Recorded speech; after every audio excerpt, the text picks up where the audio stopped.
Welcome to my channel Deepashri universe. आज मैं आपके साथ बात करूंगी मकर लग्न राशि वालों के लिए कैसा रहेगा 2024 का नवंबर महीना। साल का अंत हो रहा है।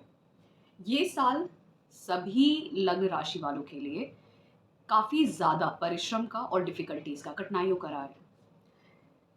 शनिदेव का साल है। जो अंक बनता है 24, इसका अगर आप समेशन करेंगे तो 8 आता है, 8।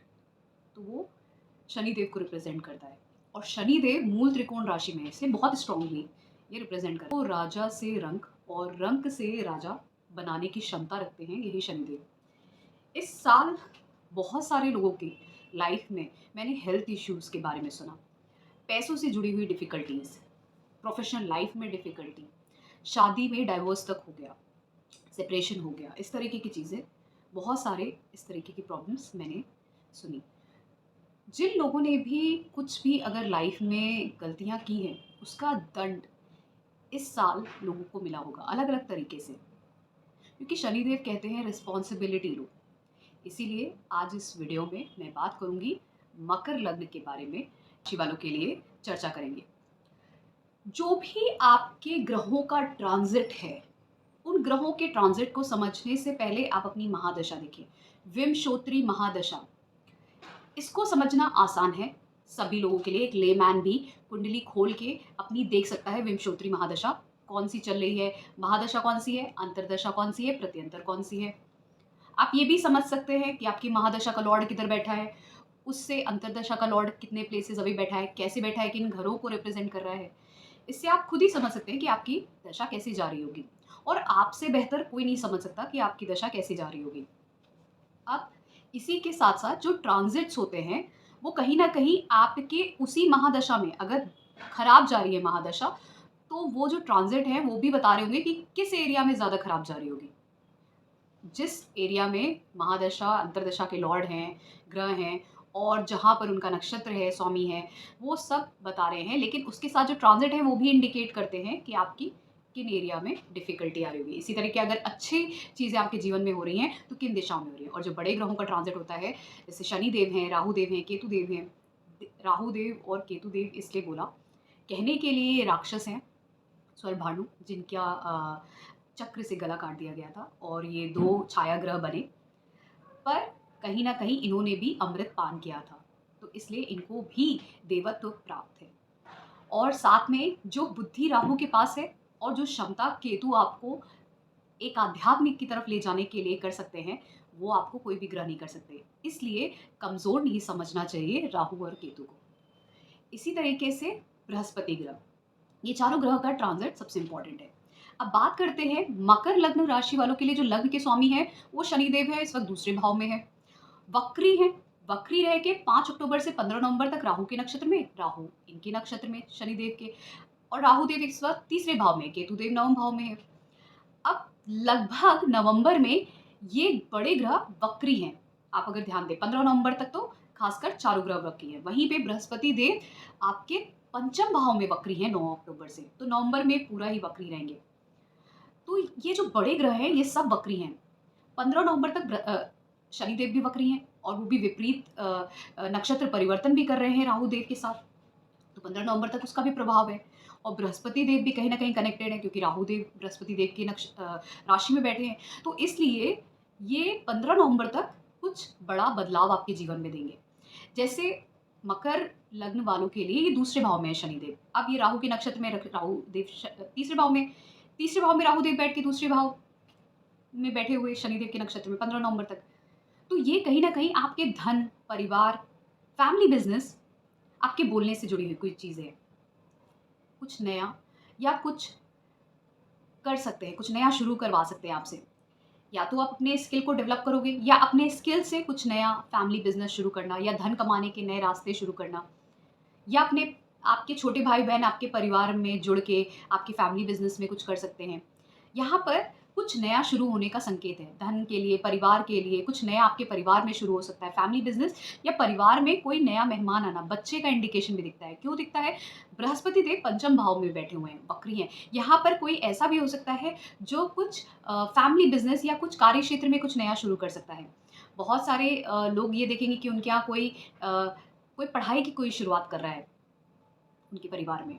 इस तरीके की चीज़ें दिखेंगी। अ, किसी का इस समय लव रिलेशनशिप भी शुरू हो सकता है क्योंकि पंचम भाव में बृहस्पति देव हैं और बृहस्पति देव यहाँ पर राहु देव के जिस राशि में बैठे हैं उसके स्वामी बनते हैं। तो इसलिए 15 नवंबर तक आपको इस तरीके के प्रभाव ज़रूर दिखेंगे। आपके घर, परिवार, पैसे, फैमिली, बिज़नेस इससे जुड़े हुए आपके बोलने पे ज़्यादा ध्यान दीजिएगा। यहाँ पर शनिदेव राहुदेव के नक्षत्र में 15 नवंबर तक रहेंगे और राहुदेव शनिदेव के, तो बोलने पे ध्यान दीजिएगा।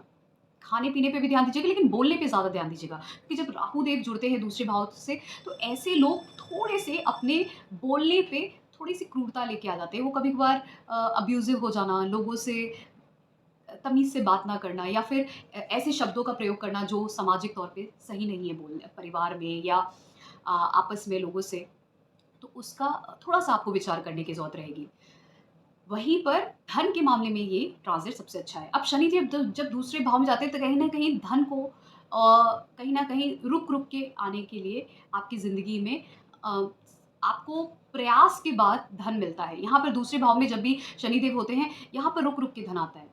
एक ऐज के बाद ये धन आपको प्रचुर मात्रा में मतलब बहुत अच्छे अमाउंट में देते हैं लाइफ़ में, लेकिन स्टार्टिंग के आप जिनके भी दूसरी कुंडली दूसरे भाव में शनिदेव होंगे, उन लोगों की आदत है, ये उनके लाइफ़ का कर्मा है, अगर वो जितना कम बोलेंगे, उतना उनका धन बढ़ेगा, उतना उनके परिवार में एक अच्छा माहौल रहेगा और उतना वो संपन्न होंगे। तो शनिदेव जब दूसरे भाव में रहते हैं, यहाँ पर इनको कठिनाई आती है स्टार्टिंग की एज में धन से जुड़ी हुई, परिवार से, खाने-पीने से, ये कम खाएँगे, फास्टिंग ज़्यादा करेंगे, कम बोलेंगे, पैसे को कम खर्च करेंगे, पैसे की वैल्यू इनको समझ में जल्दी आती है और एक एज के बाद यहाँ पर बैठे हुए शनिदेव बहुत ज़्यादा धन देते हैं आगे जाके। अब क्योंकि ये ट्रांज़िट में है तो ये आपको एंड में जाते-जाते जब तक कि मीन राशि में जब ये ट्रांज़िट करेंगे उससे पहले तक ये आपको धन देकर जाएँगे। आपका कुछ नया शुरू करवा के जाएँगे ज़िंदगी में, आपके परिवार को बढ़ा के जाएँगे। परिवार में धन, संपन्नता फैमिली बिज़नेस अगर है, वहाँ पे आपका धन बढ़ा के जाएँगे, परिवार को बढ़ा के जाएँगे, कुछ नया शुरू होगा, आपके छोटे भाई-बहन से भी जुड़ा हुआ। कोई रिलेशनशिप भी आपका शुरू हो सकता है, कोई चाइल्ड है जिसकी एजुकेशन शुरू हो सकती है इस समय क्योंकि बृहस्पति देव भी कनेक्टेड हैं 15 नवंबर तक। 15 नवंबर के बाद भी बृहस्पति देव आपकी लव रिलेशनशिप, चाइल्ड बर्थ के लिए अच्छा है, आपकी जो इच्छाएँ हैं उससे जुड़ी हुई, उन सब के लिए अच्छा है, मंत्र साधना कर सकते हैं इस वक़्त। तो इन सभी के लिए अच्छा है। वहीं पर अगर आप ध्यान देंगे 15 नवंबर के बाद जब शनिदेव मार्गी हो जाएँगे, तो उनका प्रभाव आगे क्योंकि मीन राशि की तरफ बढ़ेगा, तो इसलिए जो भी चीज़ें आपके दूसरे भाव से जुड़ी हुई हैं, बहुत सारे लोगों को नवंबर के दूसरे भाग में आपको और भी अच्छा रिज़ल्ट मिलेगा।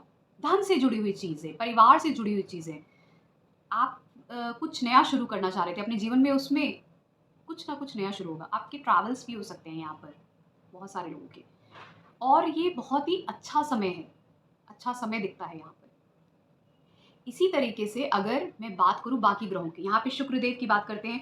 शुक्रदेव वृश्चिक राशि में रहेंगे। वृश्चिक राशि आपके 11वें भाव में आती है और शुक्रदेव आपके पंचम भाव के मालिक बनते हैं और यहाँ पर आपके दसम भाव के मालिक बनते हैं। तो अच्छे हैं, अच्छे भावों के मालिक हैं। 11वें भाव में जो भी ग्रह जाता है, आपकी कहीं न कहीं इच्छाएँ पूर्ण कराता है। तो यहाँ पर आपके अगर चाइल्ड बर्थ है, एजुकेशन है, लव रिलेशनशिप है, कोई प्रोडक्ट डिज़ाइनिंग, सेलिंग का आप काम करते हैं, क्रिएटिविटी से जुड़े हुए कोई काम करते हैं, यहाँ पर वहाँ पर आपकी सारी इच्छाएँ पूर्ण हो सकती हैं। आपके बड़े भाई-बहनों के साथ, फ्रेंड्स के साथ आप एन्जॉय करेंगे, लव बॉन्ड बढ़ेगा। बृहस्पति देव की भी दृष्टि रहेगी वहाँ पे 11वें भाव में क्योंकि शुक्रदेव वृश्चिक राशि में रहेंगे। फिर जब शुक्रदेव 7 नवंबर को धनु राशि में जाएँगे आपके 12वें भाव में, तो 12वें भाव में भी कालपुरुष कुंडली में शुक्रदेव उच्च के माने जाते हैं। तो क्योंकि 12वें भाव में जाएँगे तो यहाँ पर कहीं न कहीं आपका खर्चा ज़रूर होगा, आपका ट्रैवल हो सकता है, आपके कार्यक्षेत्र को लेके बदलाव हो सकता है, जगह परिवर्तित हो सकती है आपके कार्यक्षेत्र को लेके, लेकिन जो भी होगा वो भी अच्छा ही होगा क्योंकि अ, यहाँ पर ध्यान देने वाली बात ये है कि शुक्रदेव बृहस्पति देव की राशि में है और बृहस्पति देव शुक्रदेव की राशि में है। तो कहीं न कहीं कुछ लोगों के लॉन्ग डिस्टेंस रिलेशनशिप बन सकते हैं, कुछ लोग करियर के लिए बदलाव हो सकता है, जगह भी परिवर्तित हो सकती है, साथ में कुछ लोगों के बच्चे पढ़ने के लिए बाहर जा सकते हैं। इसी तरीके से आप खुद भी बैचलर की एजुकेशन या हायर एजुकेशन के लिए भी बाहर जा सकते हैं, इसके भी इंडिकेशन यहाँ पे दिखते हैं। तो ये भी एक योग बन रहा है जो बृहस्पति देव और शुक्र देव के बीच में बना है। फिर उसी के साथ-साथ हम मंगल देव की बात करते हैं। मंगल देव पूरे ही नवंबर में कहीं न कहीं कर्क राशि में रहेंगे जो उनकी नीच की राशि है। अब कर्क राशि आपके सप्तम भाव में आती है।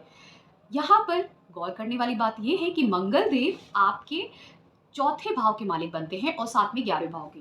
दोनों ही भाव आपके लिए अच्छे हैं। सप्तम भाव में जाएँगे तो यहाँ पर आप हो सकता है थोड़ा बहुत, अगर आप मैरिड हैं, शादीशुदा हैं, वहाँ पर आप दोनों के बीच में किसी बात को लेके कोई गलत नहीं है, लेकिन एक पॉइंट ऑफ व्यू डिफर कर सकता है। दोनों की बातों में एक अंतर आ सकता है कि मुझे ऐसा चाहिए, या फिर आपके घर के रेनोवेशन के लिए कुछ आप करना चाहते हैं, या प्रॉपर्टी या व्हीकल कुछ बाय करना चाहते हैं, कुछ कंफर्ट के लिए, तो आपकी कोई इच्छा है, पर आपका हो सकता है स्पाउस कुछ और बोल रहा हो, आप कुछ और बोल रहे हो। इस तरीके के डिफरेंसेस हो सकते हैं। लेकिन यहाँ पर ध्यान देने वाली बात ये है, क्योंकि मंगल देव नीच के होंगे, लेकिन क्योंकि वो केंद्र के भाव के मालिक बनते हैं और अपने से चौथे भाव में जाएंगे, वहीं पे वो 11वें भाव के मालिक बनते हैं और अपने से वो 9वें भाव में जाएंगे, तब भी आपके लिए ये बेहतर रिजल्ट देंगे, अच्छा ही देंगे।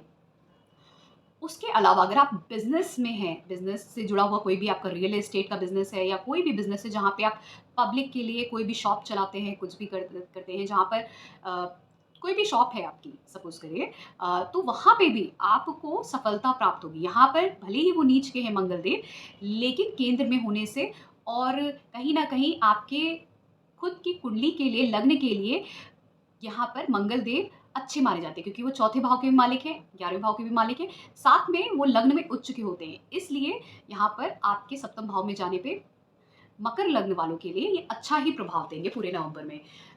और कहीं न कहीं आपकी जो एनर्जी है वो भी बूस्ट अप रहेगी, क्योंकि यहाँ पे मंगल देव की सप्तम दृष्टि आपके लग्न पे अपने उच्च भाव पे रहेगी। तो बहुत सारे लोग एक्सरसाइज़ या कोई व्यायाम कर सकते हैं इस समय में। आपकी एनर्जी बहुत अच्छी रहेगी, आप कुछ नया शुरू करने के लिए तत्पर रहेंगे, कुछ नया शुरू होगा, एक्साइटेड रहेंगे बहुत ज़्यादा। और परिवार में भी कहीं न कहीं एक ट्रांसफॉर्मेशन आएगा, अष्टम दृष्टि उनके दूसरे भाव पे रहेगी। कार्य क्षेत्र में भी कहीं न कहीं आप एक पकड़ बना के रखेंगे, चौथी दृष्टि उनकी दसम भाव पे रहेगी, तो वहाँ पे कंट्रोलिंग नेचर होता है मंगल देव का, जो चौथी दृष्टि होती है उनकी, यहाँ पे दसम भाव पे रहेगी। तो ये अच्छा इंडिकेशन है। मुझे मकर लग्न वालों के लिए नवंबर का महीना काफ़ी अच्छा और काफ़ी अच्छे बदलाव के साथ दिख रहा है। इसी तरीके से सूर्यदेव की बात करते हैं। सूर्यदेव तुला राशि अपनी नीच राशि में रहेंगे। अब सूर्यदेव आपके अष्टम भाव के मालिक हैं और ये दसम भाव में नीच के रहेंगे। फिर 16 नवंबर से वो आपके वृश्चिक राशि में चले जाएंगे 11वें भाव में। तो यहाँ पर सूर्यदेव नीच के होके कहीं ना कहीं आपके कार्य क्षेत्र में कुछ ना कुछ बदलाव जरूर करेंगे 16 नवंबर तक। 16 नवंबर के बाद आपको आपके कहीं ना कहीं इन बदलावों का, जो भी बदलाव, जो भी कठिनाइयाँ, जो भी आपकी समस्याएं जो भी आती हैं कार्य क्षेत्र में, उसके बाद आपको लाभ भी दिलाएंगे 16 नवंबर के बाद। तो इसका इंडिकेशन दिखता है। तो इसलिए ये माह खासकर मकर लग्न राशि वालों के लिए मुझे बहुत अच्छा दिख रहा है। इसी तरीके से बुध देव पूरे ही नवंबर में वृश्चिक राशि में रहने वाले हैं, जो 11वें भाव में कोई भी ग्रह हो वो अच्छा ही परिणाम देता है। अब वृश्चिक राशि में बुध देव रहेंगे, कहने के लिए वो उनकी शत्रु की राशि, मंगल देव की राशि है, लेकिन ध्यान देने वाली बात यह है कि ये 11वें भाव में रहेंगे। यहाँ पर बुध देव क्योंकि छठे भाव के मालिक हैं, 9वें भाव के मालिक हैं, तो ज़रूर आपके कार्य क्षेत्र में, कार्य में बदलाव करेंगे। यहाँ पर बहुत सारे लोग कोई कॉम्पिटिटिव एग्जाम क्लियर करके वहाँ पे लाभ पाकर आप हायर एजुकेशन के लिए जा सकते हैं, किसी नई जॉब के लिए, फॉरेन के लिए भी, या किसी दूसरे स्टेट में भी आपका कुछ कार्य शुरू हो सकता है। जो लोग कोर्ट केस लिटिगेशन में फंसे हुए थे, या फिर कुछ लोन लिया था, या फिर कुछ भी आपने ऋण लिया था, या किसी शत्रु के ऊपर आपको विजय प्राप्त करनी थी, तो यहाँ पर ध्यान देने वाली बात यह है कि छठे भाव का मालिक अपने से 6 भाव छोड़कर 11वें भाव में रहेंगे, जो भावत भाव बनाते हैं। तो कहीं ना कहीं ये विजय प्राप्ति के भी आपके संकेत दिखाता है कि आपका कोई कॉम्पिटिटिव एग्जाम हो, कोर्ट केस लिटिगेशन हो, या फिर कोई भी आपने लोन लिया हो, वहाँ पर आपको विजय प्राप्त होगी। जो भी समस्याएं थी, आप अपने शत्रुओं के ऊपर, आप अपनी समस्याओं के ऊपर विजय प्राप्त करोगे। तो नवंबर का महीना मकर लग्न वालों के लिए मुझे बहुत अच्छा दिखता है। इसी तरीके से केतु देव की मैंने बात कर ली, क्योंकि केतु देव 9वें भाव में रहेंगे। यहाँ पे 9वें भाव में ग्रहों का ट्रांजिट जो होगा वो कुछ इस प्रकार से होगा, क्योंकि अब यहाँ पर कन्या राशि आती है छठे आपके 9वें भाव में, और यहाँ पे केतु देव रहेंगे।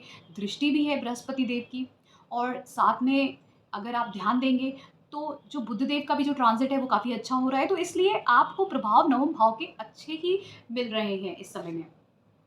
कुछ भी आपको ऐसा नहीं मिलेगा कि आपको कोई रुकावटें आ रही है। अगर पहले कभी आई भी थी शुरुआत में, जब केतु देव गए थे आपके 9वें भाव में, उसके बाद जब बृहस्पति देव की दृष्टि पड़ी मई से, और धीमे-धीमे जिस तरीके से परिवर्तन हुआ, अब केतु देव आप पर उतना प्रभाव नवम भाव की नहीं दे रहे हैं। नवम भाव में जो रुकावटें डालते हैं, उस तरीके का प्रभाव अब नहीं मिल रहा होगा, बल्कि आपको, अगर आप हायर एजुकेशन या फिर अपने बदलाव चाह रहे थे जीवन में, या आप धार्मिक यात्राएँ करना चाह रहे थे, आपके गुरुओं के साथ या पिता के साथ किसी तरीके का कुछ मतभेद हुआ था, ये सभी चीज़ों में आपकी समस्याएँ दूर करेंगे, क्योंकि यहाँ पे दृष्टि भी बृहस्पति देव की है, और जो बुध देव हैं उनका भी ट्रांज़िट अब अच्छा हो रहा है। तो नवंबर माह आपके लिए बहुत अच्छा है मकर वालों के लिए।